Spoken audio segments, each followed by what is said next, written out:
There's a question that, just by hearing it, makes you feel uneasy. If that's just happened to you, then perhaps that feeling of emptiness isn't a sign that your life is in trouble. It's a warning that your brain has stopped recognizing movement. Is it a shift in perception, emotion, or thinking?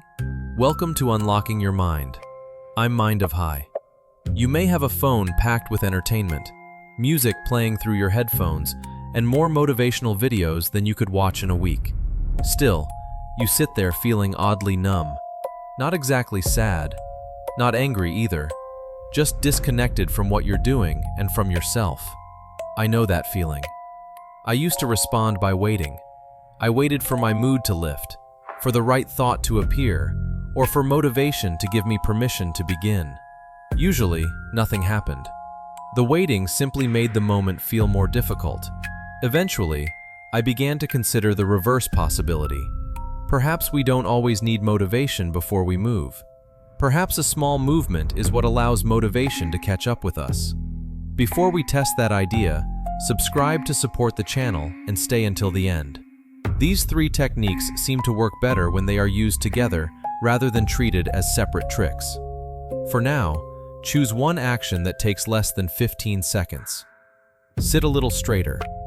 Take one unhurried breath. Drink a sip of water. Put the coffee mug on your desk back in the kitchen. Or open the document you've been avoiding and write one sentence. Do it now, not after the video. Did you do it? Good. That action may seem too small to matter. It certainly doesn't solve the larger problem. But it gives your mind a piece of evidence. Something changed, however slightly, and you had a hand in changing it. When I felt stuck, I used to demand far too much from myself. I wanted a complete plan, a better mood, and a convincing reason to begin. Those demands sounded ambitious, but in practice, they mostly created pressure. A micro win asks for less. In return, it gives you something specific, proof that you are not entirely powerless in the present moment. Small signs of progress may help bring attention and motivation back online. The brain does not respond only to finished goals. It also appears to notice evidence that we are moving toward them. That may be why beginning often feels harder than continuing. We tend to assume that action follows motivation. In ordinary life, however, motivation is sometimes the emotional after effect of an action we have already taken. So when you feel low, don't order yourself to repair the entire day. Create one visible sign of movement, one breath, one sip, one sentence, one decision. Movement is only the first step, though. It can help when you feel frozen, but it may not be enough when your mind is racing. For that, we need to look more carefully at what is actually happening inside us. Movement can loosen the sense of being stuck, but when thoughts are moving too quickly, doing more is not always the answer. Sometimes, the next useful step is simply to identify what is moving inside you. I learned this one night after an uncomfortable conversation. Nothing dramatic had happened. Someone had made a brief comment, the conversation ended, and everyone went home. Yet hours later, I was still in bed reconstructing the person's tone, imagining hidden meanings, and rehearsing replies to questions no one had actually asked. I told myself I was analyzing the situation. Looking back, I was probably feeding the emotion while calling it problem solving. You may recognize that pattern. A short message arrives without the usual friendly punctuation. Someone pauses before answering you. An old mistake returns to your mind while you're brushing your teeth. Within seconds, your thoughts turn into a private courtroom where you play every role: defendant, prosecutor, witness, and judge. This is where the second technique may help. Instead of arguing with the emotion, try naming it. I'm feeling anxious. I'm disappointed. I feel embarrassed. I'm overwhelmed. Then pause. No detailed explanation. No judgment. No demand that the feeling leave immediately. At first, this sounded almost too simple to me. I worried that naming an emotion would make it larger or somehow give it more authority. My experience was usually the opposite. Once the feeling had a name, it became a little less mysterious. I could observe it rather than merely react from inside it. There is a subtle but meaningful difference between saying, "I am anxious," and saying, "I am feeling anxious." The first sentence can make a temporary state sound like a permanent identity. The second leaves room for change. It reminds you that anxiety is present, but it is not the full description of who you are. Of course, naming a feeling does not automatically remove it. For some people, the exercise may even feel awkward at first. Its purpose is more modest, to create a little distance between the emotion and the next decision. I think of emotions as weather passing through a familiar place. When you cannot name what is happening, every gust of wind feels unpredictable. Once you can say, "This is fear," or "This is anger," the weather has not changed, but you have a better idea of what you are standing in. That small distinction matters. It is difficult to choose a thoughtful response when you are completely fused with the reaction. Naming an emotion does not make you weak. It gives you a clearer position from which to respond. Once the feeling has a name, the next question is quieter but just as important. What is your body telling your brain at this exact moment? Once you know what you are feeling, notice whether your body is still behaving as if an immediate threat is present. Check without correcting anything yet. Is your jaw tight? Have your shoulders crept upward? Are your fingers gripping the phone harder than necessary? Is your breathing short and high in your chest? You may be telling yourself that everything is fine, while your body is sending a less reassuring message. I know this contradiction because I spent years trying to think my way into calm while remaining physically tense. My mind would say, "There is no emergency." Meanwhile, my jaw stayed locked, my shoulders remained raised, and each breath ended almost as soon as it began. I was asking the mind to feel safe while the body continued reporting danger. That experience changed how I think about emotion. The mind and body are not separate departments that operate without speaking to each other. They exchange information constantly, although we rarely notice the conversation. Posture, breathing, facial tension, and muscle position may all influence how a moment is interpreted. So try something simple. Raise your eyebrows slightly. Release your jaw. Let your shoulders drop to their natural position. Unclench your hands. Allow your expression to soften. You do not need a wide smile. In fact, forcing one may feel false. The point is not to perform happiness. It is merely to remove some tension that is no longer helping you. Take one slow breath and remain there for about 15 seconds. You may not feel instantly happier, and that is worth saying clearly. A relaxed face cannot erase grief, repair a relationship, or make a difficult conversation disappear. This is not an exercise in pretending that pain is pleasant. It is a small interruption of physical signals that may be adding intensity to an already difficult moment. Most of us wait to feel calm before allowing the body to relax. But the sequence may sometimes work in the other direction. You soften the body first, and the mind receives a quieter message. Maybe we are safe enough to pause.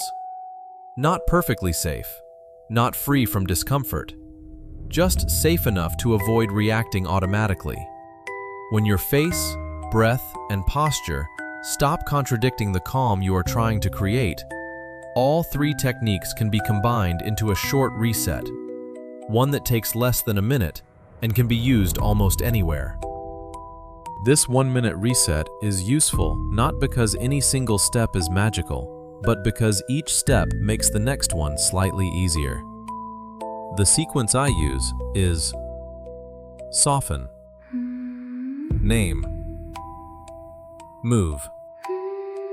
First, I soften enough to create a pause. I release my jaw, lower my shoulders, and let one breath move more slowly than the thought chasing it. Then I name what is actually present without immediately building a story around it. I feel rejected. I'm nervous about this meeting. I'm afraid I'm going to fail. Finally, I move. Not dramatically. I choose an action so small that resistance has very little to argue with. The order matters more than it may appear. If I rush into action before noticing the emotion, I may be using busyness to avoid it. If I analyze everything while my body remains tense, reflection can quietly turn into rumination. And if I relax but never take a next step, I may feel calmer while remaining in the same place. The sequence works by moving from reaction to recognition, then from recognition to choice. Imagine that you are sitting outside a meeting room, waiting for your name to be called. You can hear people talking inside. Your notes are open, but you have read the first paragraph 3 times without absorbing it. Instead of ordering yourself to be confident, loosen your shoulders. Acknowledge what is true. I'm nervous because I care about how this goes. Then read the first line of your notes aloud. The goal is not to become fearless in 30 seconds. It is to prevent fear from deciding your first move. Or imagine that your phone lights up at 10:40 p.m. with a message that immediately makes you angry. Your thumb is already hovering over the reply button. Pause. Loosen your grip on the phone. Say, "I feel hurt and I want to defend myself." Then put the phone face down for 1 minute. You have not solved the conflict. You have simply created enough time to choose a response instead of releasing the first reaction available. I have come to think that many regrets begin in that narrow space between feeling something and acting on it. This reset may widen the space. It can also help with procrastination. Suppose you have been avoiding a report all afternoon. By evening, write the report feels less like a task and more like a verdict on your competence. Do not promise yourself that you will finish all 12 pages. Open the file, write the date, then write one imperfect sentence. That is movement. The same sequence can be used at night when the room is quiet, but the mind is reviewing tomorrow, last week, and a conversation from 3 years ago. Soften what is tense. Name what is present. Choose one small action, even if that action is placing the phone across the room and turning off the light. None of this erases the real problem. It may, however, give you enough room to meet the problem as the person you would rather be. I also want to be clear about the limits. This method cannot repair a damaged relationship, remove financial pressure, resolve grief, or replace professional support when distress is severe, persistent, or interfering with daily life. What it may offer is a clearer minute inside a difficult experience. That sounds modest because it is. Still, ordinary lives often turn on modest moments. The message we decide not to send, the argument we allow to cool, the first sentence of the task we have avoided for a week. Emotional control does not mean feeling nothing. It means allowing an emotion to be real without handing every decision over to it. So, when the next difficult moment arrives, remember the order. Soften, name, move. The body creates room. Words provide clarity. Action gives the moment a direction. Your circumstances may remain unchanged for now, but you are no longer standing inside them without a choice. That choice may look insignificant from the outside. Yet I have gradually come to believe that a life is shaped less by dramatic turning points than by the quiet moments when we decide not to abandon ourselves.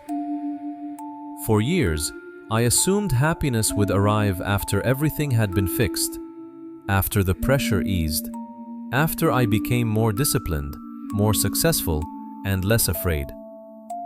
Life rarely provides such a clean ending. What it gives us is usually smaller. This breath, this decision, and one chance to respond differently than we did yesterday. So if you feel disconnected again, try not to treat that feeling as proof that something is permanently wrong with you. It may simply be an invitation to return to yourself. Remember the sequence. Soften what is tense. Name what is true. Move toward what matters. Not because 1 minute can repair everything, but because one clear minute may prevent a painful moment from deciding what happens next. I cannot promise you constant happiness. Honestly, I am not sure constant happiness would even be a realistic or useful goal. What I can share is something more ordinary. We are not always powerless when our emotions change. A small, intentional response can become the first evidence that we still trust ourselves. If this conversation helped you look at your mind with a little more patience, write one small switch in the comments. Subscribe to Mind of High if you want to keep exploring how thoughts, emotions, and less obvious strengths shape the person you are becoming. And if someone you know has been feeling stuck lately, consider sharing this with them. They may not need a grand solution. They may simply need a place to begin. Happiness is not always found. Sometimes, it is practiced one choice at a time.